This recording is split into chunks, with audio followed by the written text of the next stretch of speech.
চোখ খোলা থেকে শুরু করে সংসারের সমস্ত দিক সুন্দর করে দেখে শুনে সংসার করাটাই হচ্ছে একজন গৃহবধূ হিসেবে আমার কর্তব্য।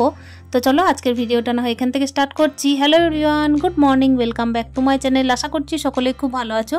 বীরভূম জেলার ছোট্ট একটা শহর থেকে আমি সুধা আবারও চলে এসেছি নতুন দিনে নতুন আরও একটা ব্লগ নিয়ে। তো সাথেই থাকো আমার। আশা করছি আজকের ব্লগটাও তোমাদের প্রত্যেকের খুবই ভালো লাগবে। আজকে সকালে উঠেই ঘর দৌড় কিন্তু ঝাড় দেওয়া হয়ে গেছিলো। তারপরে এই যে দেখতেই পাচ্ছ গাছের গোড়ায় কিন্তু আগাছা জন্মেছিল, তো সেইগুলোতেই একটুখানি আর কি পরিষ্কার করা। এদিকে তো বৃষ্টির কোনো নাম নেই, তোমরা তো বুঝতেই পারছো এদিকে যে প্রত্যেকদিন বৃষ্টি হচ্ছে না সেটাও কিন্তু সত্যি কথা। আর আমাদের এদিকে প্রত্যেকদিন বলতে কি এখন ইদানিং কিন্তু একদমই বৃষ্টি নেই। অনেক জায়গায় তবুও শোনা যাচ্ছে যে একটু একটু বৃষ্টি হচ্ছে, কিন্তু আমাদের এদিকে কিন্তু এক ফোঁটাও বৃষ্টি নেই বন্ধুরা। এত পরিমাণের রোদ গরম, তার সঙ্গে হচ্ছে কি টবে গাছ করলে এই যে গাছের গোড়াগুলো একদম শুকিয়ে যাচ্ছে। একদিকে বৃষ্টি নেই আর একদিকে আগাছাগুলো যে আগে থেকে হয়ে বসে আছে, তো সেগুলোকে পরিষ্কার না করলে কি হবে, যাটুকু গাছ আছে সেইটুকুও কিন্তু একেবারে বলতে পারো পুষ্টির অভাবে কিন্তু একদম নেতিয়ে পড়বে। আর এই তো যে সমস্ত আগাছাগুলোকে এই যে লোহার কড়াইয়ে করে একটু পরিষ্কার করে বাইরে আর কি ফেলে এসেছিলাম, সেই কড়াইটা একটু ধুয়ে মুছে রেখে দিলাম আর কি। তারপর দেখো এইদিকে না গাছের গোড়ায় গোড়ায় একটুখানি জল দিতে হবে। 2 বেলা জল দিচ্ছি, তবুও যেন গাছগুলো একদম বলতে পারো ওই 1 বেলা পর থেকে একদম ঝিমিয়ে পড়ছে। তো কতটুকুই বা জল দিয়ে আর কুলানো যাবে, মেঘের জলের অবস্থা আর এমনি ধরো হাতে করে যতটা টবে দেওয়া যায় ততটা, দুটো তো এক সমান নয় তাই না। তবুও চেষ্টা করছি গাছগুলোকে বাঁচিয়ে রাখার। আসলে একজন গৃহবধূ হিসেবে তো আমার সবসময় এইটাই চেষ্টা থাকবে যে সংসারের সব দিকে যেন আমার নজর থাকে। তো চলো এই যে এইটুকু গাছে জল দেওয়া বাকি ছিল, তো সেটাতেও দিয়ে দিলাম। একেবারে স্নান টান সেরে তারপর দেখো আবার চলে এসেছি, পুজোটা মাঝে দিয়ে দিয়েছিলাম। আর বলে রাখি এই ভিডিওটা হচ্ছে কিন্তু রবিবারের ভিডিও। তো রবিবারের ভিডিও কিন্তু দেখো মাথায় স্নান করেছি কেন বলো তো, আমাদের এখানে না একটা নিয়ম আছে যে আজকে কিন্তু আমরা তারপর করলা এগুলো খেতে হয় আর মাথায় স্নান করতে হয়। তো মাথায় স্নান না করে কিন্তু রান্না বসাতেও নাই। জানি না এই জিনিসটা কার কার দিকে আছে, কিন্তু আমাদের এদিকে আছে। তো সেই কারণেই বলতে পারো মূলত মাথায় চান করা। আর মাথায় চান টান করে তারপরে এই যে ভাতটা বসাবো প্রত্যেক দিনের নেই, কিন্তু দেখো এই যে 3 মুঠো আমি এদিকে তুলে রাখি, তো সেটা একটু তুলে রাখলাম। এটা আমার প্রথম থেকেই অভ্যাস, যার যা দেখেছি মা ঠাকুমাদেরকে, তো সেইভাবেই করার চেষ্টা করি। সংসারের নিয়মগুলো বলো, তারপর সংসারের কাজকর্মগুলো বলো, সেগুলো কিন্তু সমস্ত দিকে ঠিকঠাকভাবে দেখে শুনে রাখাটাই একজন গৃহিণী হিসেবে আমার কর্তব্য।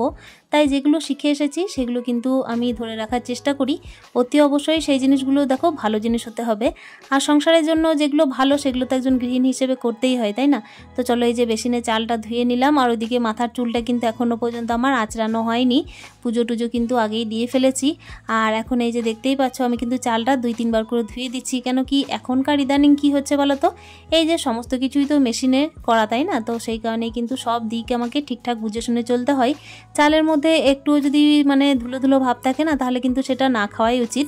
আগেকার দিনে কি হতো বলো তো, ওই ঢেকি কোটা চাল, কিন্তু এখনকার দিনে কি হয় সমস্তটাই কিন্তু মেশিনের দ্বারা। আর সেই কারণে সবসময় চেষ্টা করতে হয় চাল হোক ডাল হোক সেটাকে সুন্দরভাবে ধুয়ে তারপরে কিন্তু রান্না করার চেষ্টা করা। আগেকার দিনে কি হতো যে ওই যে ভাতের মধ্যে যে ফেনা ভাতটা আর কি পাওয়া যেত, সেটার মধ্যেও কিন্তু গুণ ছিল, তবে এখনকার দিনে সেই জিনিস কিন্তু আর নেই বললেই চলে। আর এখন দেখো ওই যে কথায় কথায় বললাম না যে আজকে আমাদের করলা তারপর হচ্ছে আমরা এগুলো খেতে হয়, তো সেগুলোই আর কি মা এনে দিয়েছিলেন। তো আমরাটা দিয়ে ভাবছি ডাল করব আর করলাটা ভাজা করব ভাবছি। তো দেখা যাক কি কি আজকে রান্না করা যায়। ওইদিকে দেখো বেগুন আনা হয়েছে, কিন্তু বেগুনটা করব না। এদিকে তো মুসুর ডাল করেছি, মুসুর ডালের মধ্যে দেখো আমড়াটা দিয়ে দিয়েছি। সচরাচর কিন্তু আমি রবিবার দিন মুসুর ডাল খাই না বন্ধুরা। আসলে আমাদের এদিকে চল আছে, আমাদের বাড়ির কথাই বলছি, যে ছেলের মারা নাকি মুসুর ডাল রবিবার খায় না। তবে আজকে যেহেতু এটা খেতে হয় বলে আর কি খেতে হবে। এদিকে কিন্তু আজকে আমাদের এদিকে কি বলতো একটু সজনের শাকও খেতে হয়, তবে সজনের শাকটা আমি করব না, মাদের বাড়িতে করেছিল, তো সেই কারণে ওটা পেয়ে যাব বলে আর কি আরও বিশেষ করে করলাম না।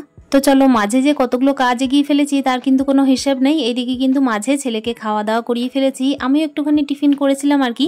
তারপর দেখো এদিকে কিন্তু ভাত আর ডালটা বসিয়েছিলাম, তো ওটাও হয়ে গেছিলো। আর এখানে কথা বলতে বলতে এদিকে ভাতটাও কিন্তু অলরেডি আমি নামিয়ে ফেলেছি। আজকে ভাবছি ছেলেকে একটুখানি ফল কেটে দিই। আসলে ছেলের তো ঠান্ডা লেগেছে, ভাতটা খুব ভালো করে খেতে পারছে না, তাই ভাবলাম যে একটুখানি ফলটা কেটে দিই এই টাইমে, রোদটা থাকতে থাকতেই।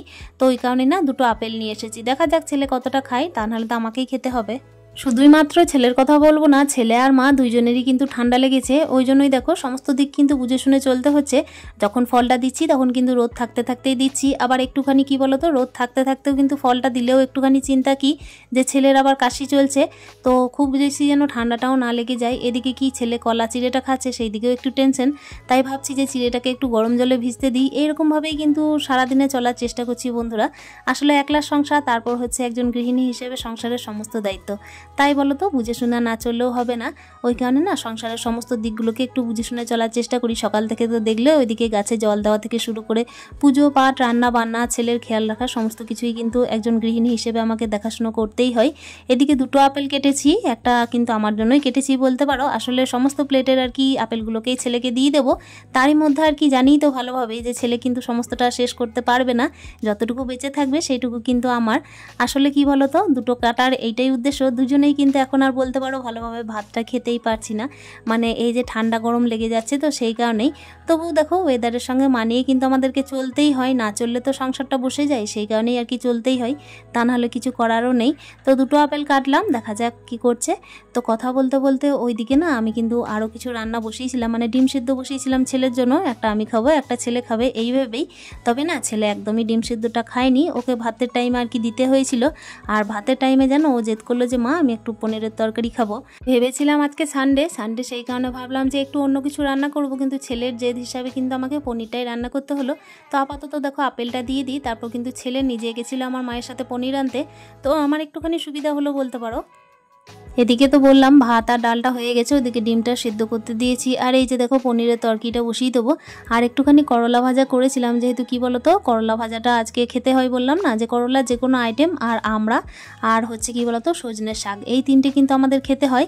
এমনকি বাসি অবস্থায়, মানে বলতে পারো যখন আমরা আর কি কিছুই খাই না মুখ টুক ধুয়ে, তো সেই টাইমে আমাদেরকে একটুখানি রসুন, মুসুর ডাল, করলা, তারপর হচ্ছে একটুখানি আমরা, এটা কিন্তু একটুখানি চিবিয়ে জল খেতে হয়, তবেই কিন্তু খাওয়া যায়, অন্য কিছু তা নাহলে খেতে নেই। আসলে যার যাদিকে নিয়ম, তাই না? তো সেটাই করার চেষ্টা করা আর কি। গৃহিণী হিসেবে কিন্তু সংসারের সমস্ত নিয়মও পালন করি, আবার কিন্তু ঘরের যে সমস্ত দিকগুলো আমাকে সুন্দর করে বুঝে শুনে চলতে হবে। কেন জানি না আজকে ছেলে ঘুম থেকে ওঠার পর থেকেই কিন্তু চোখে মুখে জল নেওয়ার আগে থেকেই বলছে মা আজকে পনির করে দাও। আসলে ওর মুখটাও ভালো নেই, কখন যে কি খেতে ইচ্ছে করে তার তো কোনো ঠিক নেই। তাই সেই কারণে কি বলতো অর্ধেকটাই করেছি শুধুমাত্র, মানে আমার তো আরও প্রচণ্ড ঠান্ডা লেগে গেছে, আর সেই কারণেই চেষ্টা করছি যে যতটা পারা যায় ততটা কিন্তু নষ্ট করব না। আর ওইদিকে তো দেখলে যে একটুখানি টকটক ডাল করলাম, আর এই যে পনিরের তরকারিটা করব শুধুমাত্র আলু দিয়ে।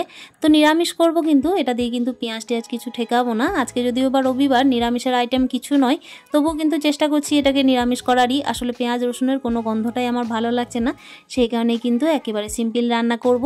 আর এই যে ডিম সিদ্ধ করেছি দুটো, তো তার মধ্যে কিন্তু আমি একটা 10টার সময় খেয়েছিলাম, ছেলে কিন্তু খায়নি। কথা বলতে বলতে দেখো ডালটা যে সেদ্ধ হয়েছিল ওটাকে ফোড়ন দিয়ে নিলাম একটুখানি, আর একটুখানি পাতলাই করেছি, মানে পাতলা ডালটাই কিন্তু টক ডালে কিন্তু ভালো লাগে খেতে। আর পুরো পুরো ডাল হলে না ওই টক ডালটা ভালো লাগে না, একটুখানি ফুটিয়ে নিলাম, মানে ওপর থেকে তো একটু জল দিয়েছিলাম সেই কারণেই। আর দেখতেই পাচ্ছ আমড়াগুলোকেও গোটা গোটা দিয়েছি, মানে খুব বেশি টক হয়ে গেলে আবার আমার ছেলে খেতে চাইবে না, তো ওই ভেবেই আর কি চলতে চাইলাম।